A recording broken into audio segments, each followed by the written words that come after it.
In 1953, the city established a Historic Landmarks Commission because there was an actual interest in preserving the history of the downtown. And one of their original challenges is, what shall you do with the West End, that area below 7th Street? The commission studied it. They finally convinced the state park system to get involved, and they contributed some efforts. They published some reports. They conceived of a historic district. Now, that said, the problem was, how are you going to fund it? And they had no real viable way to fund it. But they had an idea it was going to go to 7th Street. The city had an idea about building a freeway. The commission, they didn't like that freeway, and so they fought it. And because they fought that freeway, finally it got embarrassing to the city. And so one day city council met, took that commission, which was a 9-member commission, cranked it up to a 21-member commission that night, had them vote the next day on the issue of whether I-5 should be through downtown Sacramento, got the vote they wanted, and a couple of months later reduced it back down to 9 members again. That was that. Now, Old Sacramento as an idea is part of the I-5 mitigation.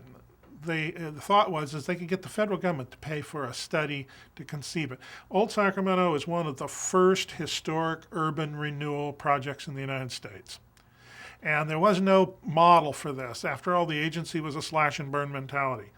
So the agency's well, it wasn't a project, he was a project manager kind of guy, a deputy director in the agency, and a historian by the name of Aubrey Neesham decided that they would go to San Francisco and convince the National Park Service and then HUD to fund a study. And they were going to do it because the guy from the agency named Don Klein says, we're going to drink them under the table and tell them in the morning what they need to know.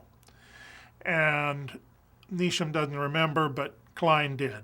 He remembered what to tell him the next morning. And indeed, the feds funded the study. It was one of the first in the United States. So we had a project funded. So a master plan was created for Old Sacramento.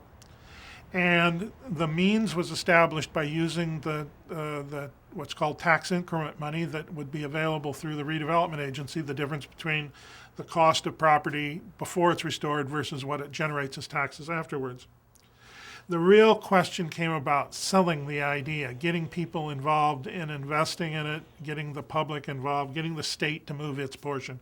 That became a true challenge for the agency and for the city.